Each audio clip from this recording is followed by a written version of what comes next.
ఓం నమో వెంకటేశాయ. అనాథనాథ ఆశ్రితవత్సల గోవింద గోవింద.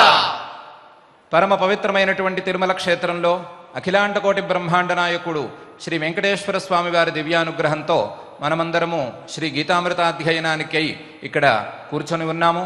మన ఏకాదశి ఉపవాసాన్ని సార్థకం చేసుకోవటం కోసం మనం ఈ కార్యక్రమాన్ని ప్రారంభించుకోబోతున్నాము. ముందుగా ఆచార్యముఖంగా మనమందరము గురు ప్రార్థనాపూర్వకంగా సత్సంకల్పం చేసుకుందాం. ఆచార్యుల వారితో కలిసి మనమందరం కూడా ఆ శ్లోకాలను, ఆ సంకల్ప వాక్యాలను పఠిద్దాం. ఓం నమో వెంకటేశాయ. శ్రీ గురు ప్రార్థనా. గురుర్బ్రహ్మా గురుర్విష్ణుః గురుర్దేవో మహేశ్వరః గురుః సాక్షాత్ పరం బ్రహ్మ తస్మై శ్రీ గురవే నమః. శ్రీనివాస ప్రార్థనా. సదంజన గిరీశాయ వృషాద్రిపతయే నమః. మేరుపుత్ర గిరీశాయ సరస్వామి తటీజుషే. అథ సంకల్పః. శ్రీమద్ ఆదివరాహ క్షేత్రే విరాజమానస్య అఖిలాండకోటి బ్రహ్మాండ నాయకస్య శ్రీ పద్మావతీ జానేః భగవతః శ్రీ వెంకటేశ్వర స్వామినః దివ్య సన్నిధౌ భగవతః శ్రీకృష్ణ పరమాత్మనః అనుగ్రహేణ అస్మాకం సర్వేషాం శారీరస్య మానసస్య చ బలస్య సిద్ధ్యర్థం సమస్తానాం అసాధ్య వ్యాధీనాం నివారణార్థం సర్వయజ్ఞ ఫలప్రాప్త్యర్థం సర్వాసాం సంపదాం ప్రాప్త్యర్థం విద్యార్థినాం బుద్ధిశక్తి వృద్ధి ద్వారా పరీక్షాసు ఉత్తీర్ణత సిద్ధ్యర్థం అధికారిణాం స్వస్వవిధి నిర్వహణ కౌశల సిద్ధ్యర్థం సమస్త పాపక్షయార్థం శ్రీ పరమేశ్వర ప్రీత్యర్థం యథాశక్తి శ్రీమద్ భగవద్గీతాయాః ద్వితీయాధ్యాయాంతర్గత శ్లోకపారాయణం కరిష్యామహే. శ్రీగీతా ప్రార్థనా. సర్వోపనిషదో గావః దోగ్ధా గోపాలనందనః పార్థో వత్సః సుధీర్భోక్తా దుగ్ధం గీతామృతం మహత్. శ్రీకృష్ణ ప్రార్థనా. వసుదేవసుతం దేవం కంసచాణూరమర్దనం దేవకీ పరమానందం కృష్ణం వందే జగద్గురుం. శ్రీవేదవ్యాస ప్రార్థనా. వ్యాసాయ విష్ణురూపాయ వ్యాసరూపాయ విష్ణవే నమో వై బ్రహ్మనిధయే వాసిష్ఠాయ నమో నమః. శ్రీ గురుభ్యో నమః. మనం శ్రీకృష్ణ పరమాత్మ మనకు చేస్తున్నటువంటి ఉపదేశాన్ని శ్రద్ధగా అనుసరిస్తూ వస్తున్నాం. పరమాత్మ మనకు దేహము వేరు ఆత్మ వేరు అనే విషయాన్ని అనేక కోణాల నుండి ఉపదేశం చేస్తూ వస్తున్నాడు. అనేక కోణాల్లో ఆ విషయాన్ని మనకు వివరిస్తున్నాడు. ఆ వివరణను కొద్దిగా మనం ఇంతవరకు విచారించుకున్నాం. సత్తు అసత్తు అని 2 రకాలుగా పదార్థాలను విభజించి, సత్తు అంటే 3 కాలాల్లోనూ ఉండే పదార్థమే సత్తు, అది ఆత్మే తప్ప మరొకటి కాదు. శరీరము, మిగతా వస్తువులు ఇవన్నీ కూడా ఒక కాలంలో వచ్చి మరొక కాలంలో పోతాయి, కాబట్టి ఇవి సత్తులు కావు, అసత్తులు అవుతాయి అని సదసద్వివేకాన్ని కూడా మనకు కొద్దిగా పరమాత్మ ఉపదేశం చేశాడు. ఆ చేసిన ఉపదేశానికి వివరణగా సత్పదార్థం ఆత్మ ఏ రకంగా ఉంటుంది అనే విషయాన్ని చాలా శ్లోకాలలో నిత్యమైనటువంటి స్వరూపమే ఆత్మ అనే విషయాన్ని చెప్పాడు. అలాగే దేహాదులన్నీ అనిత్యములు అనే విషయాన్ని కూడా చెప్పాడు. చెప్పిన తరువాత ఈరోజు పరమాత్మ ఈ శ్లోకంలో తను చెప్పుతూ వస్తున్నటువంటి విషయానికి ఒక సంక్షిప్తమైన ఉపసంహారం చేస్తున్నాడు. చిన్న ఉపసంహారం కూడా మరొకసారి చేస్తున్నాడు. అది వేదా వినాశినం నిత్యం య ఏనమజమవ్యయం కథం సపురుషః పార్థ కంఘాతయతి హంతికం అని. పార్థ అంటే అర్జున, విశాలంగా ఆలోచించేటువంటి అర్జున, ఎవరైతే ఈ ఆత్మస్వరూపాన్ని అవినాశిగా అంటే వినాశము లేనిదిగా తెలుసుకుంటారో, నిత్యంగా ఎవరైతే తెలుసుకుంటారో, వేద అవినాశినం నిత్యం య ఏనం అజం అవ్యయం, అజం అంటే పుట్టుక లేనిదానిగా ఎవరైతే తెలుసుకుంటారో, అవ్యయం ఏ రకమైనటువంటి వ్యయము, ఏ రకమైనటువంటి వినాశము లేనిదానిగా ఎవరైతే తెలుసుకుంటారో అటువంటి పురుషుడు కథం సపురుషః పార్థ కంఘాతయతి హంతికం. ఆత్మస్వరూపం నిత్యమైనది, ఏ రకమైన వికారములు లేనది, ఏ రకమైనటువంటి క్రియలు లేనిది అని తెలుసుకున్న తరువాత ఆ పురుషుడు లేదా ఆ జ్ఞాని ఎవరిని సంహరిస్తాడు, ఏ రకమైన క్రియను చేస్తాడు, లేదా ఏ రకమైన క్రియను ప్రేరేపిస్తాడు, లేదా ఏ రకమైన క్రియను చేయగలడు, ఏ రకమైన క్రియను ప్రేరేపించగలడు. కథం సపురుషః పార్థ కంఘాతయతి హంతికం. ఎవరిని చంపటంలో లేదా సంహరించటంలో ప్రేరేపించగలడు, ఎవరిని సంహరించగలడు అంటే ఆత్మస్వరూపానికి ఏ విధమైనటువంటి క్రియ లేదు అని తెలుసుకున్న తరువాత, నాలో ఆత్మస్వరూపం అంటే నేనే కదా, నాలో ఏ క్రియ లేదు అని తెలిసిన తరువాత, అర్థమైన తరువాత, అవగతమైన తరువాత, అనుభవానికి వచ్చిన తరువాత ఈ క్రియను నేను చేస్తున్నాను అనే మాట ఎవరూ మాట్లాడటానికి వీలు లేదు. ఎవరూ అలా మాట్లాడలేరు. కథం, ఏ రకంగా మాట్లాడతారు? స్వరూపం తెలిసిన తరువాత మాట్లాడలేరు.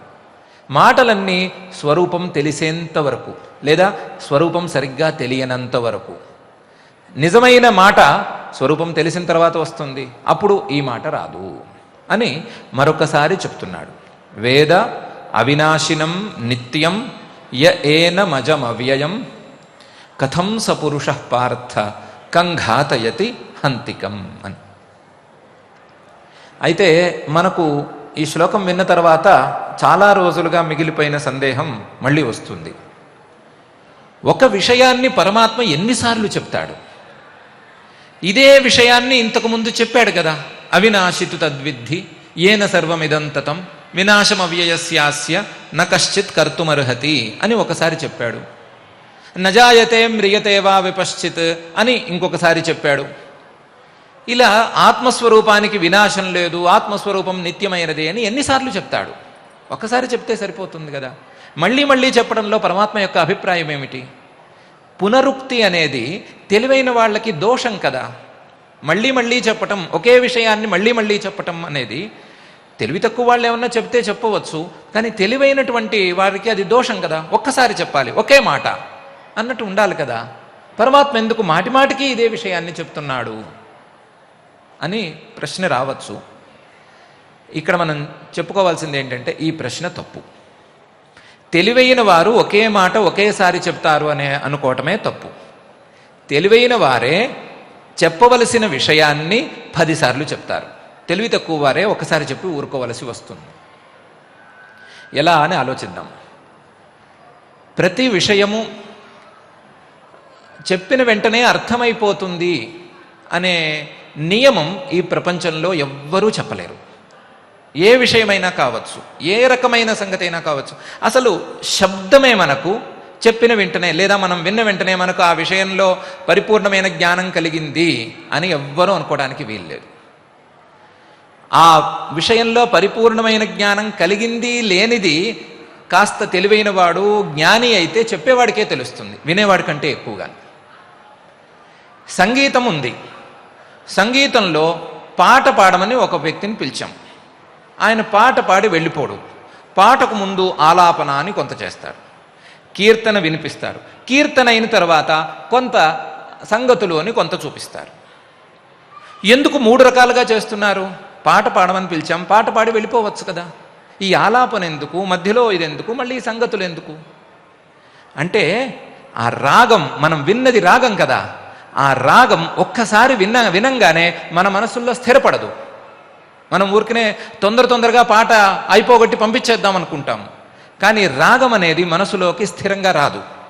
అది మనసులో స్థిరపడాలి అంటే అదే రాగాన్ని ఆలాపన రూపంలో ఒకసారి, సంకీర్తన రూపంలో ఒకసారి, సంగతుల రూపంలో మరొకసారి, ఇలా వివిధ రూపాలలో మనకు వినిపించాలి, మనం వినాలి. విన్నప్పుడు ఆ రాగం స్థిరపడుతుంది. స్థిరపడుతుంది అంటే స్థిరపడే అవకాశం ఉంది. రాగం మన మనస్సుల్లో స్థిరపడటం అనేది సాధారణమైన విషయం కాదు. కొంతమంది మహావిద్వాంసులైతే విద్వాంసులు వాళ్ళు పాడుతూ ఉండగా వాళ్ళకి మనసులో రాగం స్థిరపడాలి అంటే కనీసం 1.5 గంటల సేపు పడుతుంది అని చెప్తారు. రాగస్థైర్యం అంటారు. ఆ రాగస్థైర్యం ప్రారంభం కావటానికి వాళ్ళకి 1.5 గంటల పడుతుంది, పాడే వాళ్ళకి, మహావిద్వాంసులకి. ఇంకా వినే మన సామాన్య శ్రోతల సంగతి చెప్పుకోక్కర్లేదు. అందువలన వాళ్ళు రకరకాలుగా ఆ రాగాన్ని మన మనస్సులో స్థిరపడేందుకు వివిధ రూపాలలో పాడుతూ ఉంటారు. ఆ విషయం మనం అర్థం చేసుకుంటే అది బాగా మనకు కూడా స్థిరపడుతుంది క్రమంగా. సంగీతం చిన్న విషయం కాదు, అది గంధర్వ శాస్త్రం, అది మన విద్యనే కాదు, దేవ విద్య అది. అటువంటి విద్య కూడా ఇదే నియమం. ఇంకా సాహిత్యానికి వచ్చాం. సాహిత్యంలో కూడా ఒకే విషయాన్ని నానా రకాలుగా వివిధ రూపాలలో ఎక్కువ సార్లు చెప్పడం మనం చక్కగా గమనించవచ్చు. ఉదాహరణకు మనం ప్రాతకాలంలో సుందరకాండ పఠనం చేస్తున్నాము. అందులో సుందరకాండలో ఆంజనేయ స్వామి వారు ఈ మహేంద్ర పర్వతం నుండి ఒక్కసారి సముద్రాన్ని దూకి అవతల వైపుకు వచ్చారు అని చెప్తున్నారు. ఎంత వాక్యంలో చెప్పచ్చు? ఆంజనేయ స్వామి వారు మహేంద్ర పర్వతం నుంచి సముద్రాన్ని లంఘించి లంకలో వాలారు అని చెప్పేయచ్చు, 3 మాటలు. కానీ ఎన్ని శ్లోకాల్లో చెప్పారు వాల్మీకి మహర్షి గారు? ఎన్ని రకాలుగా చెప్తారు? ఏదో ఆయన అసలు నుంచున్నారు, ఆలోచించారు, సముద్ర శిరోగ్రీవో గవాంపతిరివా బభౌ అని నుంచున్నారు, ఆలోచించారు, ఆ పర్వతాన్ని ఒక్క తన్ను తన్నారు, తన్నంగానే ఆ పర్వతం కంపించిపోయింది. సచచాలాచలశ్చాపి ముహూర్తం కపిపీడిత, అక్కడుండే సర్పాలు ఇలా అయిపోయినాయి, అవి ఇలా అయిపోయినాయి అని వర్ణన చేసుకుంటూ వస్తారు. ఆయన ఆంజనేయ స్వామి వారు ఒకసారి ఎగిరారు అంటే మయ్యా ఎగిరారు అనుకుంటాం, కానీ మళ్ళీ వెనక్కి వస్తారు. ఒకసారి వెనక్కి వచ్చి మళ్ళీ ఆ ఎగరటాన్ని వర్ణించి ఆయన వెంటనే అక్కడ ఉండే పూలు ఇవన్నీ కూడా జాగ్రత్తగా ఆయనతో పాటు ఎగురుకుంటూ సముద్రంలో పడిపోయినాయి అని ఈ రకంగా వర్ణన చేసుకుంటూ వస్తారు. ఎందుకు ఆ వర్ణన చేస్తారు? ఆ పునరుక్తి ఎందుకు? మళ్ళీ చెప్పడం ఎందుకు ఒకే విషయాన్ని? అంటే ఆంజనేయ స్వామి ఏదో మనం ఒక చిన్న గెంతినట్టు గెంతలేదు, లేదా సామాన్యమైన కోతి ఒక చెట్టు నుండి ఇంకో చెట్టుకి దూకినట్టు దూకలేదు. ఆయన 100 యోజనాల దూరం ఒకే గెంతులో గెంతారు. అది సామాన్యులకి సాధ్యమయ్యే పనేనా? ఇలాంటి విషయాలు చెప్పినప్పుడు మనకు తొందరపడి అర్థమయ్యే అవకాశం ఉందా? ఒప్పుకుంటామా? మన మనం చాలా లాజికల్గా ఆలోచిస్తామనే ఒక భ్రమ ఉంది కదా, మనం ఒప్పుకుంటామా ఈ విషయాన్ని? ఏదో పుక్కిట పురాణం అని అనుకుంటాం కదా. అలా అనుకోకూడదు. ఒక క్రమంలో ఈ విషయం గనక నేను చెబితే మీరు కూడా ఒప్పుకుంటారు అనే ఉద్దేశంతో ఆయన క్రమంగా ఇలా జరిగింది అని చెప్పి మనకి మనస్సులో ఆ విషయం స్థిరపడేట్టుగా చేస్తారు. మన మనస్సుకి అది స్థిరపడుతుంది. అందువల్లే మనం తరువాత పెద్దగా ఆక్షేపించం. అట్లాగే ఒక తండ్రి ఉన్నాడు. తండ్రి కొడుకుని బాగా చదువుకోమని చెప్పాలి. ఏం చెప్పచ్చు? నువ్వు బాగా చదువుకో. ఈ 3 పదాలు చాలు కదా. కానీ ఇంత తక్కువ మాటల్లో బాగా చదువుకోమని చెప్పే తండ్రి ఉన్నాడా? ఎన్ని రకాలుగా ఉపదేశం మొదలు పెడతాడు.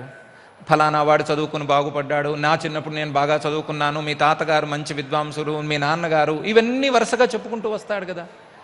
ఎందుకు ఒకే విషయాన్ని నువ్వు చదువుకో అనే విషయాన్ని తండ్రి పిల్లవాడికి చెప్తున్నాడు? ఎందుకు ఆ పునరుక్తి చేస్తున్నాడు? తెలివి తక్కువతనంతోనా అంటే కాదు. నువ్వు బాగా చదువుకో. ఎలా ఉంది వాక్యం వినటానికి? కట్టే, కొట్టే, తెచ్చే అన్నట్టు లేదు. ఇలాంటి మాట కనుక మాట్లాడితే పిల్లవాడు కనీసం చెవులతో కూడా వినడు. మాట వినటం తర్వాత సంగతి, చెవులతో కూడా వినడు. ఏమంటాడు? సరే సరే సరే అంటాడు. అట్లా కాకుండా రకరకాల కథలు చెప్పి, మహావిద్వాంసుల కథలు చెప్పి, పండితులు, సైంటిస్టులు ఇలా ప్రసిద్ధికి వచ్చారనో, లేదా సంపాదించుకున్నారనో, సంపద బాగా వచ్చిందనో, ఏదో విధంగా ఉపాఖ్యానాలతో ఆ విషయాన్ని మళ్ళీ మళ్ళీ చెప్తాడు. ఎందుకు? చెప్పదలుచుకున్న విషయాన్ని ఆ కొడుకు మనసులో స్థిరపరచటం కోసం. అంతెందుకు, కాపురానికి తల్లి పిల్లని పంపిస్తూ ఉంటుంది. తల్లి కాపురానికి పిల్లని పంపించేటప్పుడు ఎన్ని జాగ్రత్తలు ఎన్నిసార్లు చెప్తుంది. ఎన్ని జాగ్రత్తలు చెప్పినవే మళ్ళీ చెప్తుంది.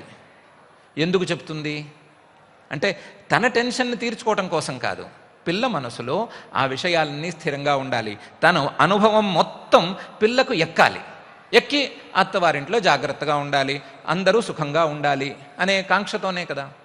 కాబట్టి ఇట్లా ఇతరుల మనసులలో కష్టమైనటువంటి విషయాలన్నీ స్థిరపడాలి అంటే అలాంటి విషయాలను మనం మళ్ళీ మళ్ళీ చెప్పుకుంటూ వస్తున్నాం. ఆత్మస్వరూపం వ్యాపకమనో, ఆత్మస్వరూపం అవినాశి అనో, నిత్యమనో చెప్తే వెంటనే మనకు అర్థమయ్యే పరిస్థితి ఉందా? మన మనస్సు, మన అలవాటు, మన యొక్క ఆలోచన ధోరణి దాన్ని ఒప్పుకుంటుందా? వింటాము, వదిలేస్తాము. విని వదిలేసే మాట అయితే పరమాత్మ ఉపదేశం ప్రారంభం చేయటం ఎందుకు? విన్న విషయం మనస్సుల్లో స్థిరపడాలి అని కదా పరమాత్మ యొక్క సంకల్పం.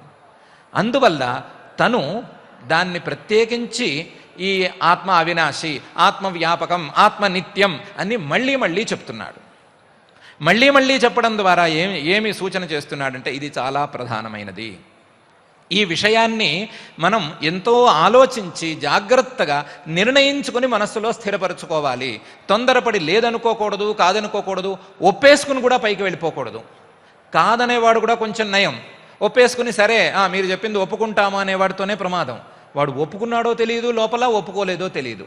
కాదన్నవాడు ఒప్పుకోలేదు. ఎప్పుడో ఒకప్పుడు వాడికి ఏ విధంగా చెప్పాలో తెలుస్తుంది. కానీ ఒప్పేసుకుని సరే సరే ఇంకా ఆపండి అనే వాళ్ళతో చాలా కష్టమవుతుంది. ఇలాంటి వాళ్ళందరినీ కూడా దృష్టిలో పెట్టుకుని పరమాత్మ మళ్ళీ మళ్ళీ పునరుక్తితో ఒకే విషయాన్ని మళ్ళీ మళ్ళీ చెబుతూ ఆ విషయాన్ని మన మనస్సుల్లో స్థిరపరుస్తున్నారు. దీన్నే శాస్త్రంలో చాలా చక్కగా న మంత్రాణాం జామితా అస్తి అని అంటారు. మంత్రాణం అంటే మననాత్ త్రాయతే ఇది మంత్ర. మనం ఆలోచించి ఆ విషయాన్ని మన మనస్సుల్లో స్థిరపరచుకుంటే ఆ విషయం మనల్ని కాపాడుతుంది. అటువంటి దానికి మంత్రము అని పేరు. ఆ మంత్రాలు చెప్పిన విషయాన్నే మళ్ళీ మళ్ళీ చెప్తూ ఉంటాయి. ఎందుకంటే మనస్సుల్లో ఆ విషయం స్థిరపడాలి. ఆత్మ యొక్క స్వరూపం మనస్సులలో స్థిరపడాలి. ఆ స్థిరపడటం కోసం మంత్రాలు చెప్పిన దాన్ని మళ్ళీ చెప్పకూడదు అనే నియమాన్ని ఉంచుకోవు అని శంకరాచార్యుల వారు లాంటి మహానుభావులందరూ ఆ విషయాన్ని స్థిరపరిచారు. కాబట్టి పునరుక్తి అనుకోవటానికి వీల్లేదు. కష్టమైన విషయాలలో పునరుక్తి ఒక గుణమే. పునరుక్తి అనేది గుణమే. ఇంకా మనం ఉదాహరణకి చూసుకుంటే పునరుక్తి అనేది సరి అయినదా కాదా అని చెప్పుకోవడానికి మనమే 4 ఉదాహరణలు చెప్పుకున్నాం. అంటే పునరుక్తి సరి అయినది అని 4 సార్లు చెప్పుకున్నాం. అంటే ఏంటి? పునరుక్తి దోషం అనే విషయం కాదు, తప్పది. పునరుక్తి సరి అయినదే అనే విషయం మన మనస్సుల్లో స్థిరపరచుకోవడం కోసం మనమే ఈ ఎక్సర్సైజ్ చేసుకున్నాం. కాబట్టి ఇది దోషం కానే కాదు, ఇది మంత్రాల యొక్క రీతి కాదు, పరమాత్మ యొక్క విధానం ఇది కాదు. పునరుక్తి అనేది ఇక్కడ సరి అయిన గుణం. అయితే పునరుక్తి చేసిన ప్రతిసారి పరమాత్మ ఏదో ఒక చిన్న విశేషాన్ని, చిన్న సందేహాన్ని పోగొట్టడం కోసం చిన్న విశేషాన్ని తప్పకుండా పెడతాడు. ఈ శ్లోకంలో అలాంటి విశేషం ఏం పెట్టాడు అంటే ఇంతవరకునేమో అవినాశి ఆత్మ లేదా నిత్య ఆత్మ అని చెప్పుకుంటూ వచ్చాడు. ఈ దశలో మనకు చిన్న మెంటల్ ఎక్సర్సైజ్ పెట్టాడు. ఏమని పెట్టాడు? ఆత్మ అవినాశి అని తెలిసిందా తెలియలేదా?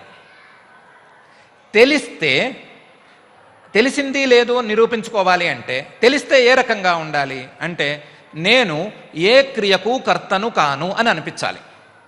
లేదా నేను ఏ క్రియకు ప్రేరకుడిని కాను.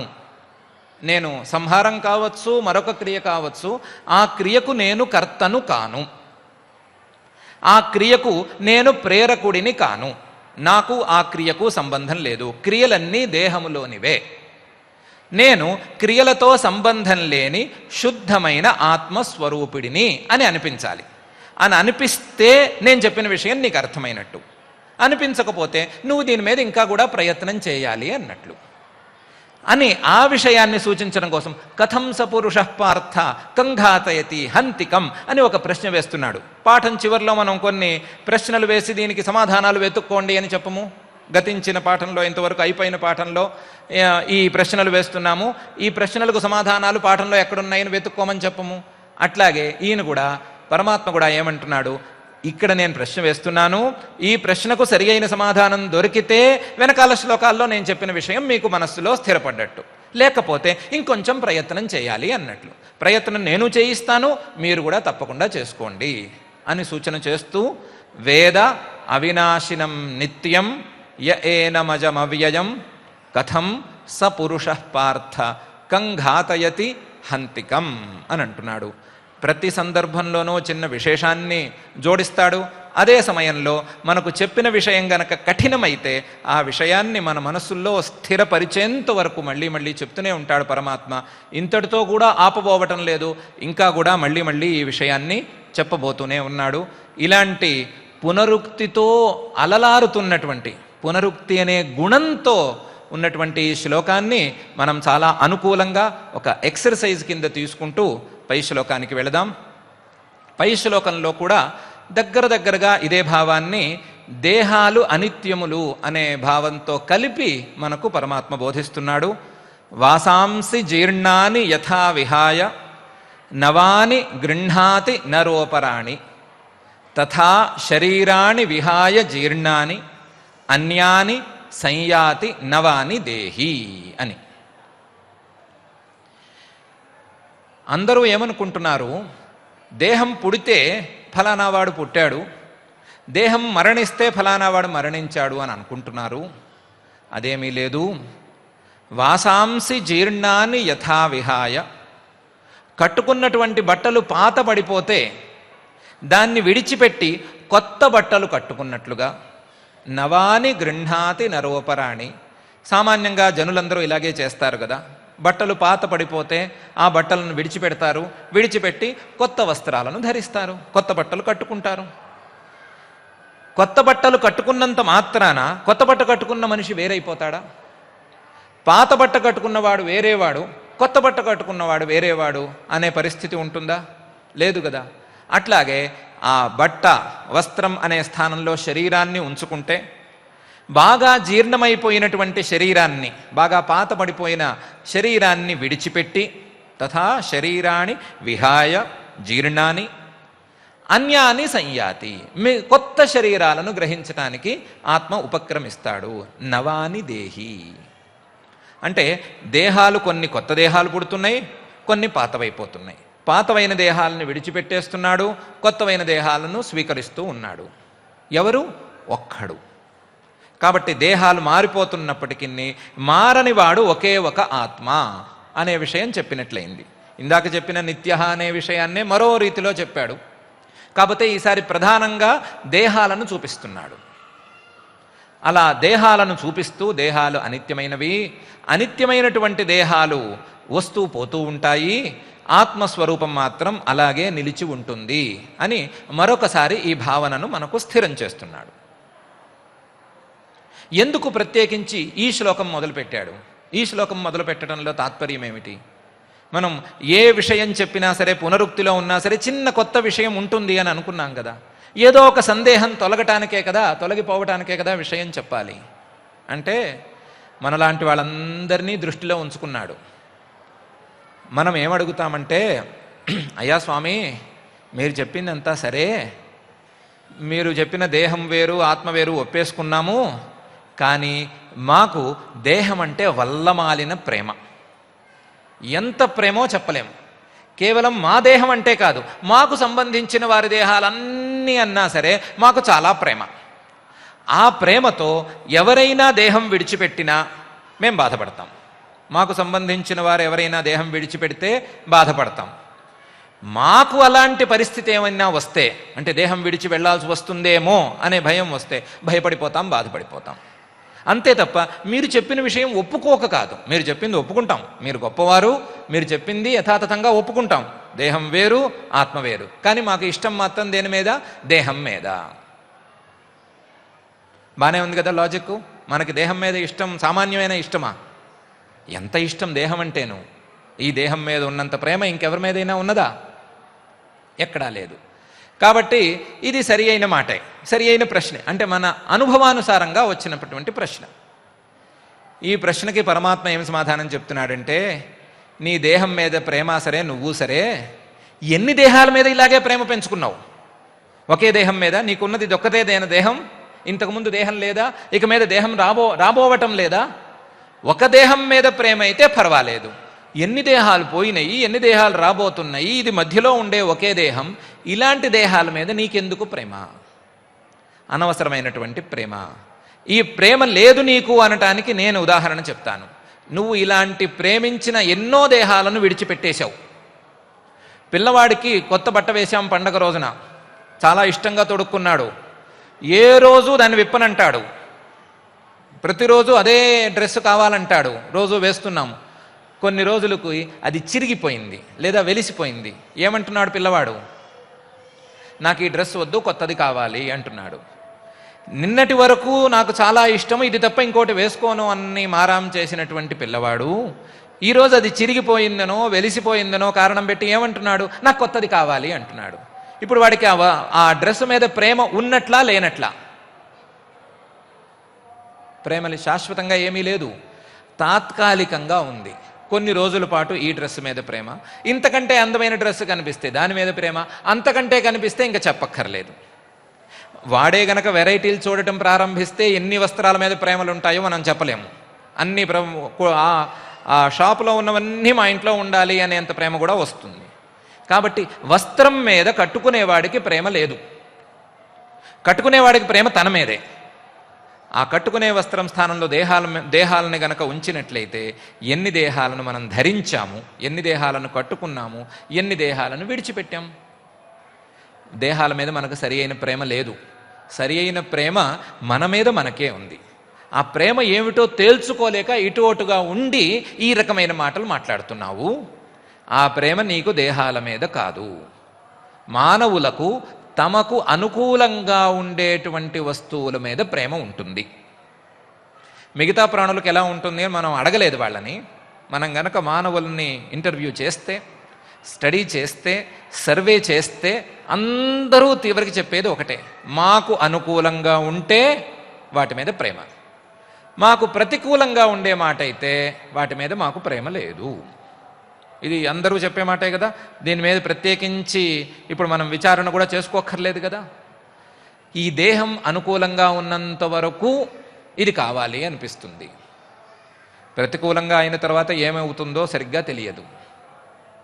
ఇలాంటి దేహాలు ఎన్నో పోయినాయి, ఎన్నో వచ్చినాయి. కాబట్టి వీటి మీద ప్రేమ ఉన్నది అని అనుకోవద్దు. వీటి మీద ప్రేమ నీకు సరిగ్గా లేదు. నీకు నిజమైన ప్రేమ ఉన్నది నీ ఆత్మస్వరూపం మీదనే. ఆ విషయం నువ్వు సరిగ్గా తెలుసుకోలేకపోతున్నావు. ఇక్కడ నేను కేవలం ప్రారంభం చేశాను. ఈ విషయాన్ని నేను మెల్లమెల్లగా నీ మనసులో స్థిరపడేటట్టు చెబుతాను. ఇక్కడ నువ్వు అర్థం చేసుకోవాల్సింది ఇంతే.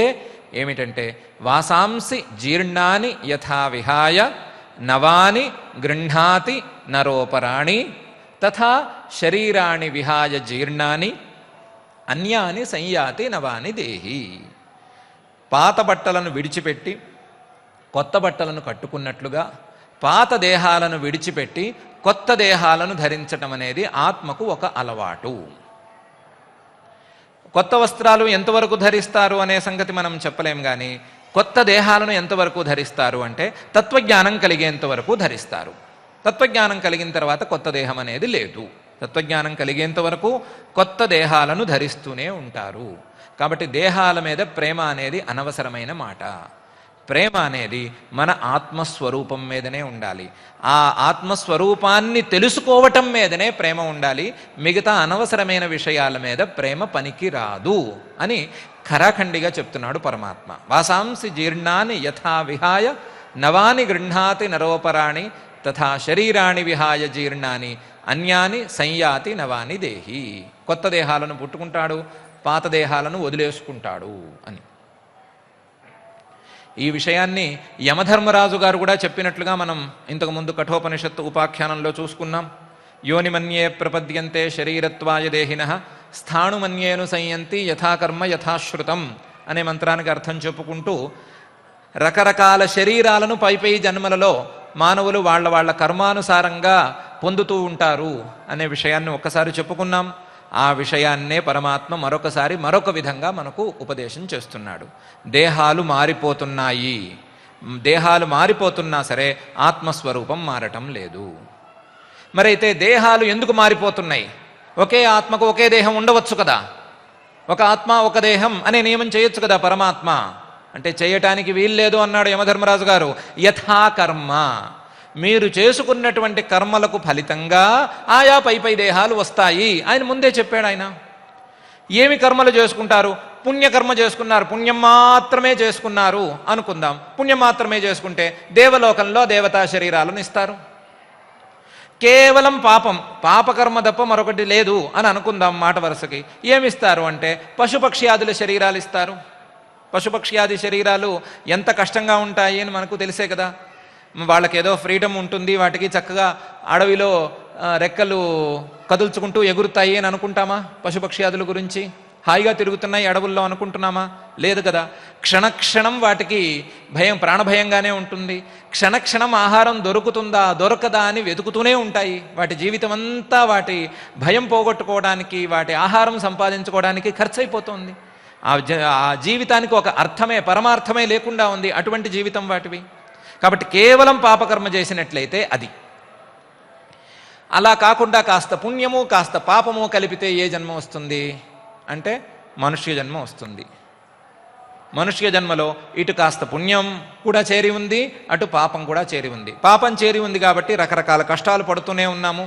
ఈ శరీరం రక్షించుకోవాలి, దీన్ని పోషించుకోవాలి. ఓ ముద్ద తింటే ఎక్కువ అవుతుంది, తినకపోతే తక్కువ అవుతుంది. మంచినీళ్ళు తాగితే ఎక్కువ బాధ, చెమట పోస్తుంది. మంచినీళ్ళు తాకపోతే దాహం వేస్తుంది. నీళ్లు తాగితే తప్పంటున్నారు, తాకపోతే తప్పంటున్నారు. నడిస్తే ఒక బాధ, నడవకపోతే ఒక బాధ. నడిస్తే కాళ్ళు నొప్పులు, నడవకపోతేనేమో మరొక నొప్పి. ఈ రకంగా మన కష్టాలు నిరంతరం ఉంటూనే ఉన్నాయి. అదే సమయంలో ఈ శరీరంలో సాధించగలిగినటువంటి ప్రయోజనాలు మరి ఏ శరీరంలోనూ లేవు. అటు దేవ శరీరాల్లో కూడా లేవు. దేవతా శరీరాల్లో కూడా వాళ్ళు సాధించగలిగేది ఏం పెద్దగా ఏం లేదు. వాళ్ళు అక్కడ ఉండేటువంటి భోగాలను అనుభవించటము, మళ్ళీ తిరిగి వచ్చేయటమే. కానీ మనుష్య శరీరంలో ఉంటే ఏమైనా సాధించవచ్చు. ఏమి సాధించవచ్చు అంటే ఈ లోకంలో కాదు, పరలోకంలో కాదు, ఆపై లోకంలో కాదు, తత్వజ్ఞానం వరకు సుఖంగా సాధించగలిగినటువంటి ఏకైక శరీరం మనుష్య శరీరం. అది కాబట్టి పుణ్యఫలము ఇటు పాపఫలం రెండూ కలిసి వ్యామిశ్రంగా మిశ్రితంగా ఉండేటువంటి విచిత్రమైన జన్మ మనుష్య జన్మ. కాబట్టి కొన్ని పుణ్యకర్మలకు ఫలితాలు, కొన్ని పాపకర్మలకు ఫలితాలు, కొన్ని సంక్లిష్టమైనటువంటి మిశ్రమ ఫలితాలు, ఇలా ఫలితాలు రకరకాలుగా ఉంటాయి. కాబట్టి దేహాలు కూడా రకరకాలుగా ఉంటాయి. ఒకే మనిషి 3 కర్మలు చేయొచ్చు కదా. శుద్ధమైన పుణ్యకార్యం చేయొచ్చు, పరిశుద్ధమైనటువంటి పాపకార్యం. పాపకార్యం పరిశుద్ధం అంటే వేరే అనుకునేరు. పాపకార్యం పరిశుద్ధం అంటే దాంట్లో పుణ్యం లేశం కూడా కలవకుండా కేవలం పాపమే చేయొచ్చు. మిశ్రితంగా కూడా చేసుకోవచ్చు. ఇట్లాంటి మనం చేసుకున్నటువంటి కర్మలకు ఫలితంగా ఆయా విచిత్రమైనటువంటి దేహాలు మనకే వస్తాయి. రకరకాల జీవులకు రకరకాల దేహాల వలన ఈ ప్రపంచమంతా ఇట్లాంటి దేహాలతో నిండి ఉంది. ఇంతేకాదు, ఈ విషయంలో మరొక విషయం తప్పకుండా చెప్పుకోవాలి. అతి తీవ్రమైన పాపం చేస్తే ఏ జన్మ వస్తుంది? అతి తీవ్రమైన పాపం చేస్తే ఏ రకమైన జన్మ వస్తుంది అంటే రకరకాల జన్మలు చెప్తారు. ఒకటి నరకంలోకి వెళతాము, నరకంలో మనల్ని ఏదో బజ్జీలు వేయించినట్టు వేయిస్తారు, అది ఇది అని రకరకాలవి చెప్తాము. వాటన్నిటికంటే ఘోరమైన జన్మ ఒకటి ఉంది. ఏంటంటే ఒక చెట్టుగా పుట్టటం. గురుం హుంకృత్య తుంకృత్య విప్రం నిర్జిత్య వాదత శ్మశానే జాయతే వృక్ష కంఠగృధ్రోపసేవిత అని చెప్పారు. ఈ శ్లోకం వినరాదు, కానీ విని తీరాలి అనే ఉద్దేశంతో చెప్పుకుంటున్నాం మనం.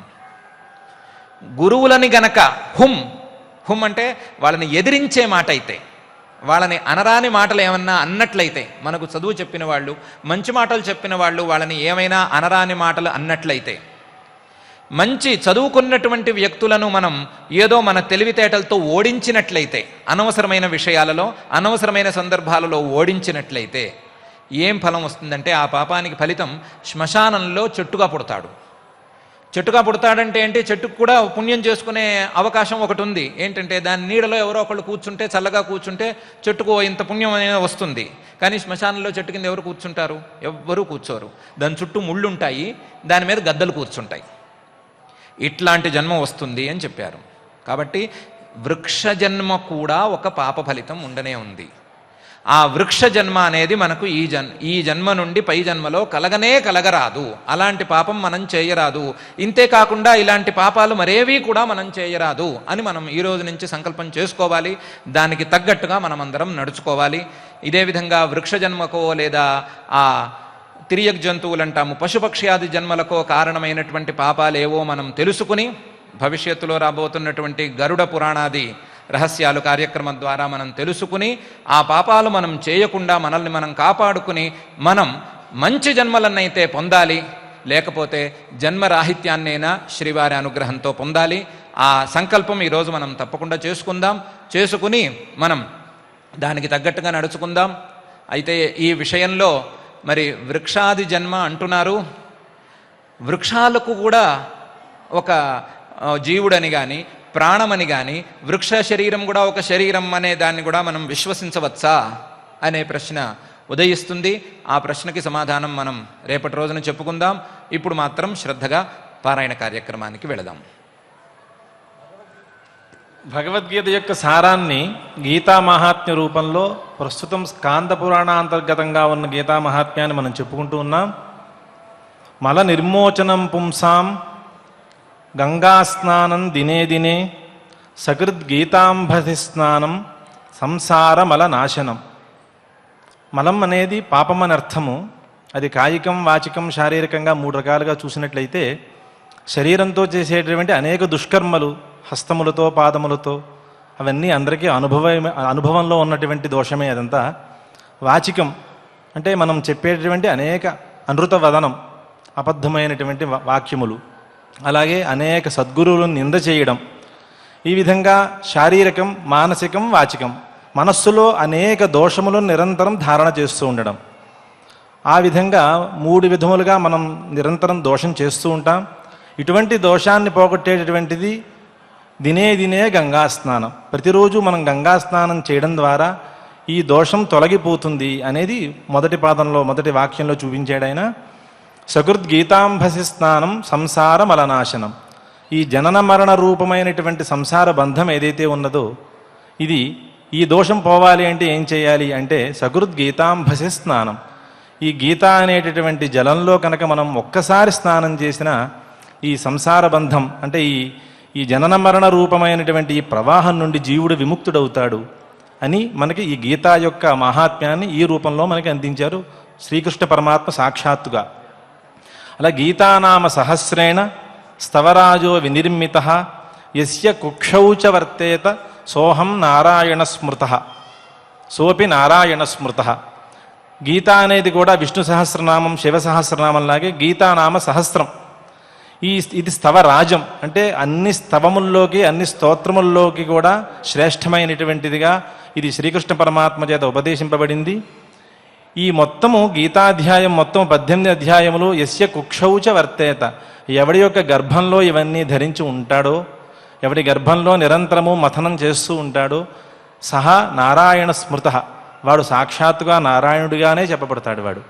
అంటే ఈ నిరంతరమైనటువంటి ఈ ధారణ భగవద్గీత యొక్క మహాత్మ్యము ఇంత విశిష్టంగా మనకి ఇక్కడ ఈ స్మృతుల్లో అందించబడింది.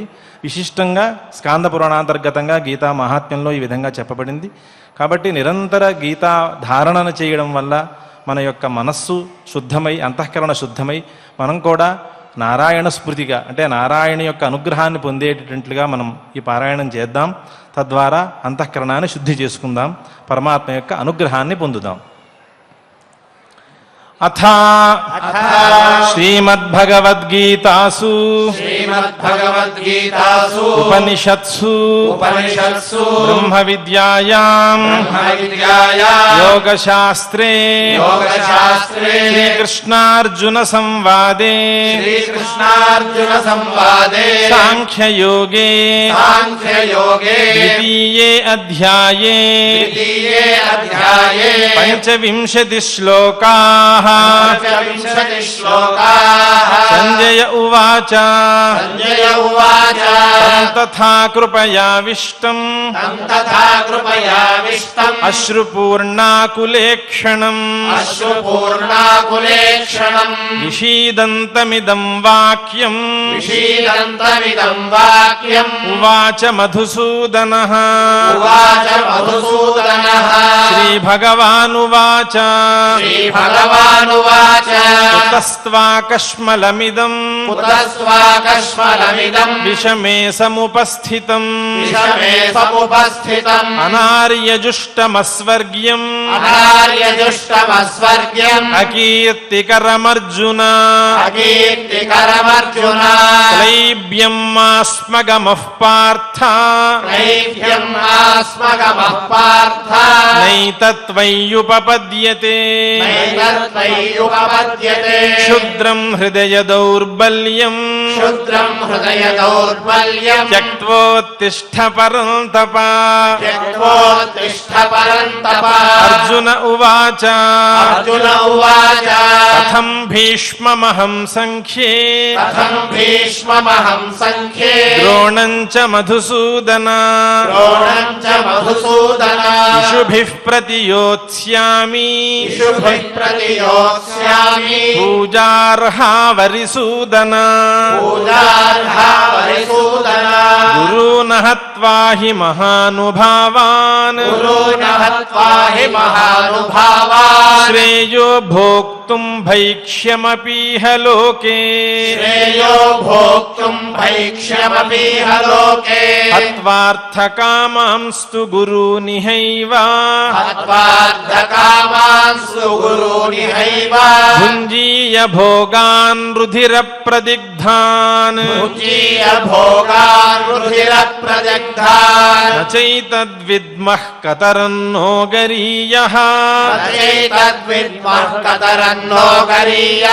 యద్వా జయేమ యది వా నో జయేయుః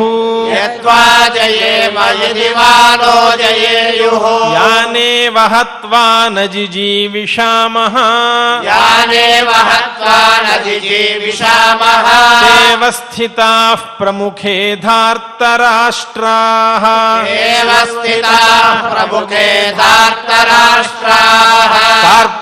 కార్పణ్యదోషోపహత స్వభావః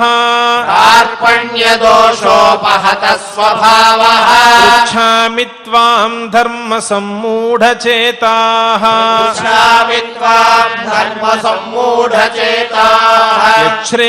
యచ్ఛ్రేయస్యాన్నిశ్చితం బ్రూహి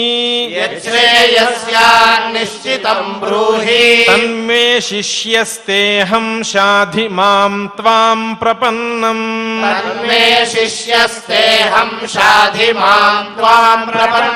నహి ప్రపశ్యామి మమాపనుద్యాత్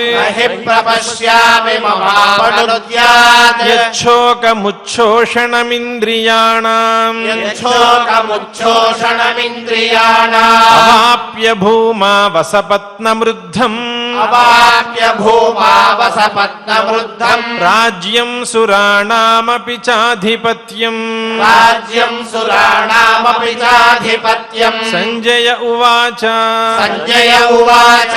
ఏవముక్త్వా హృషీకేశం ఏవముక్త్వా హృషీకేశం గుడాకేశః పరం తపః గుడాకేశః పరం తపః నయోత్స్య ఇతి గోవిందముక్త్వా నయోత్స్య ఇతి గోవిందముక్త్వా తూష్ణీం బభూవః తూష్ణీం బభూవః తమువాచ హృషీకేశః తమువాచ హృషీకేశః ప్రహసన్నివ భారత ప్రహసన్నివ భారత సేనయోరుభయోర్मध्ये సేనయోరుభయోర్मध्ये విషీదంతమిదం వచః విషీదంతమిదం వచః శ్రీభగవానువాచ శ్రీభగవానువాచ అశోచ్యానన్వశోచస్త్వం అశోచ్యానన్వశోచస్వం ప్రజ్ఞావాదాంశ్చ భాషసే ప్రజ్ఞావాదాంశ్చ భాషసే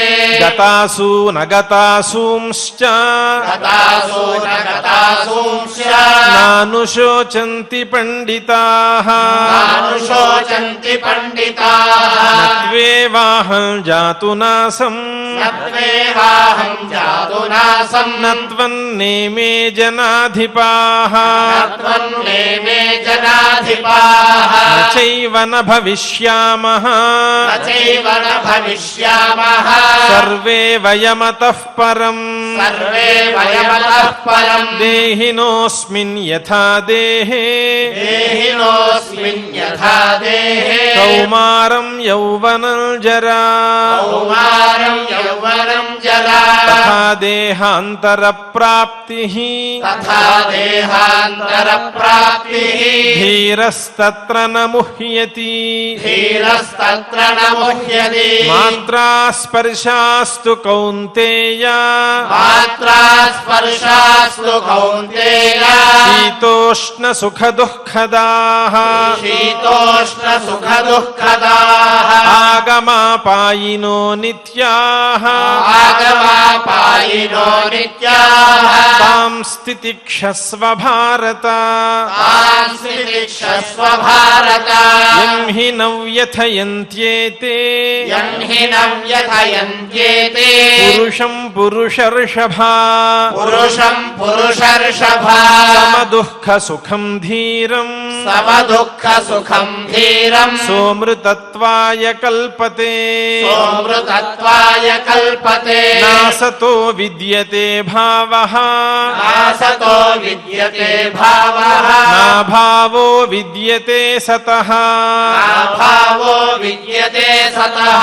ఉభయోరపి దృష్టోంతస్తు ఉభయోరపి దృష్టోంతస్తు అనయోస్తత్వదర్శిభిః అనయోస్తత్వదర్శిభిః అవినాశితు తద్విద్ధి అవినాశితు తద్విద్ధి ఏన సర్వమిదం తతం ఏన సర్వమిదం తతం వినాశమవ్యయస్యాస్య వినాశమవ్యయస్యాస్య న కశ్చిత్ కర్తుమర్హతి న కశ్చిత్ కర్తుమర్హతి అంతవంత ఇమే దేహాః అంతవంత ఇమే దేహాః నిత్యస్యోక్తాః శరీరిణః నిత్యస్యోక్తాః శరీరిణః అనాశినో ప్రమేయస్య అనాశినో ప్రమేయస్య తస్మాద్యుధ్యస్వ భారత తస్మాద్యుధ్యస్వ భారత ఏనం వేత్తి హంతారం ఏనం వేత్తి హంతారం యశ్చైనం మన్యతే హతం యశ్చైనం మన్యతే హతం ఉభౌ తౌ న విజానీతః ఉభౌ తౌ న విజానీతః నాయం హంతి న హన్యతే నాయం హంతి న హన్యతే న జాయతే మ్రియతే వా న జాయతే మ్రియతే వా కదాచిత్ కదాచిత్ నాయం భూత్వా నాయం భూత్వా భవితా వా న భూయః భవితా వా న భూయః అజో నిత్యః శాశ్వతోయం అదో నిత్యః శాశ్వతోయం పురాణో న హన్యతే పురాణో న హన్యతే హన్యమానే శరీరే హన్యమానే శరీరే వేదా వినాశినం నిత్యం వేదా వినాశినం నిత్యం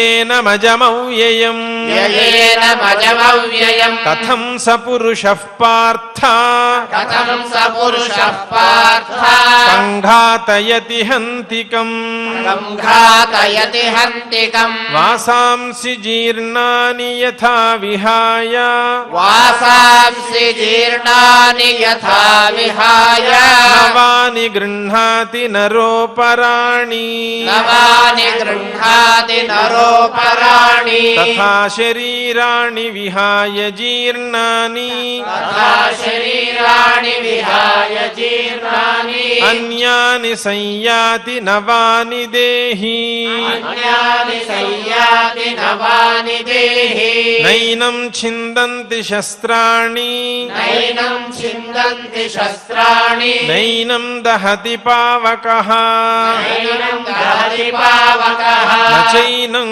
క్లేదయంత్యాపః నచైనం క్లేదయంత్యాపః న శోషయతి మారుతః శోషయతి మారుతః అచ్ఛేద్యోయమదాహ్యోయం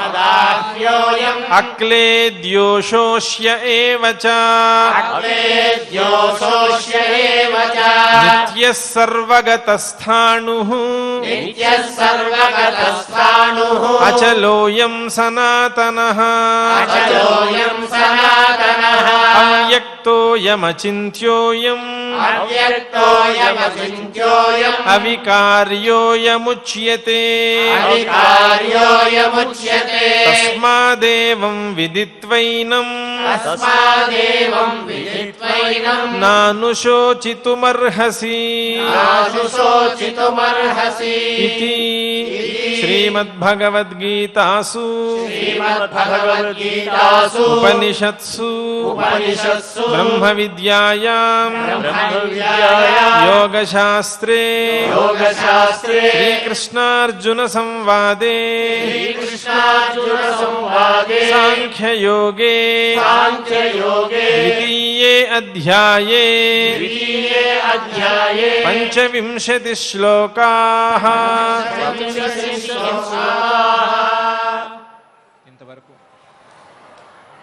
ఇంతవరకు మనం శ్రద్ధగా గీతామృతం యొక్క ద్వితీయాధ్యాయంలో 25 శ్లోకాల పారాయణం చేసుకున్నాం.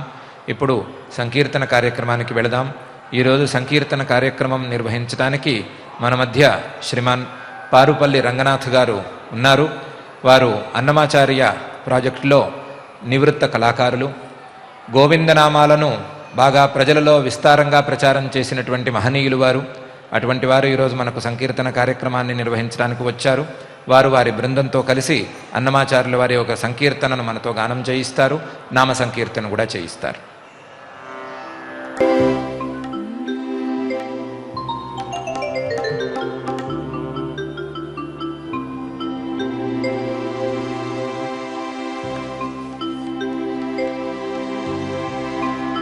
కృష్ణ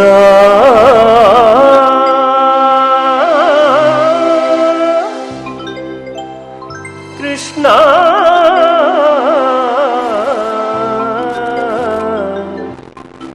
గోవింద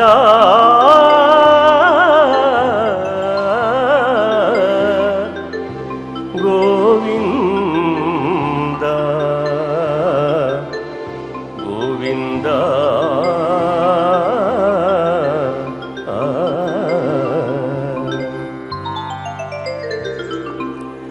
కొండవేల నెత్తినట్టి గోవింద కొండవేల నెత్తినట్టి గోవింద కొండించేరు నిన్ను గోవింద కొండవేల నెత్తినట్టి గోవింద కొండించేరు నిన్ను గోవింద యశోదకు కొండించేరు నిన్ను గోవింద హరి గోవింద హరి గోవింద హరి గోవింద హరి గోవింద హరి గోవింద హరి గోవింద హరి గోవింద హరి గోవింద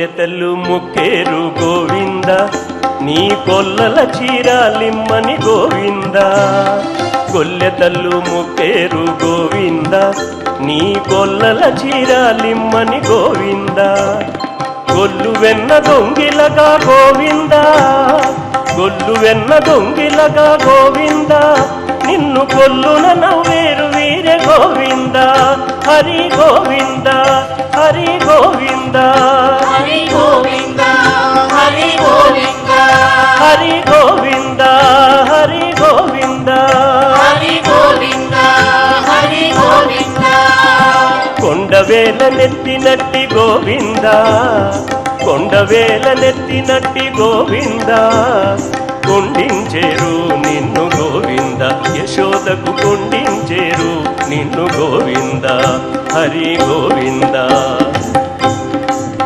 హరి గోవింద హరి గోవింద హరి గోవింద హరి గోవింద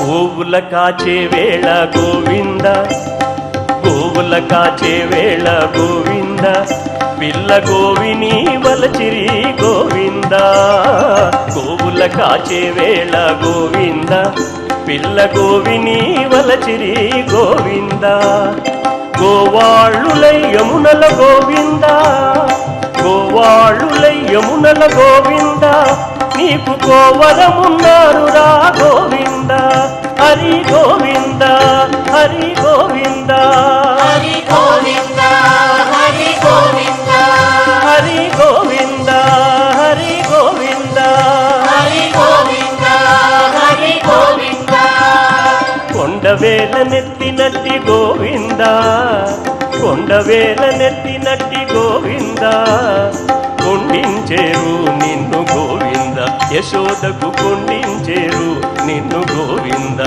హరి గోవింద హరి గోవింద హరి గోవింద హరి గోవింద హరి గోవింద హరి గోవింద హరి గోవింద హరి గోవింద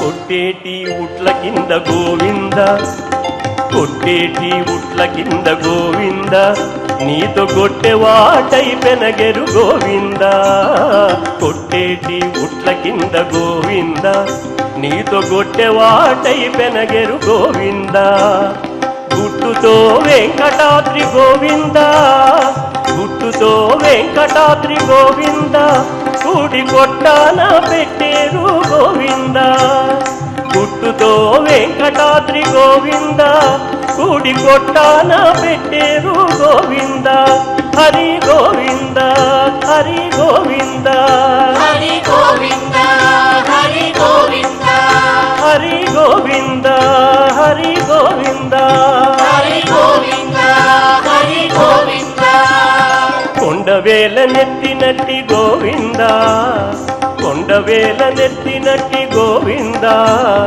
కొండించేరు నిన్ను గోవింద యశోదకు కొండించేరు నిన్ను గోవింద హరి గోవింద హరి గోవింద హరి గోవింద హరి గోవింద హరి గోవింద హరి గోవింద హరి గోవింద హరి గోవింద హరి గోవింద హరి గోవింద హరి గోవింద హరి గోవింద గోవింద హరి గోవింద హరి గోవింద హరి గోవింద హరి గోవింద హరి గోవింద హరి గోవింద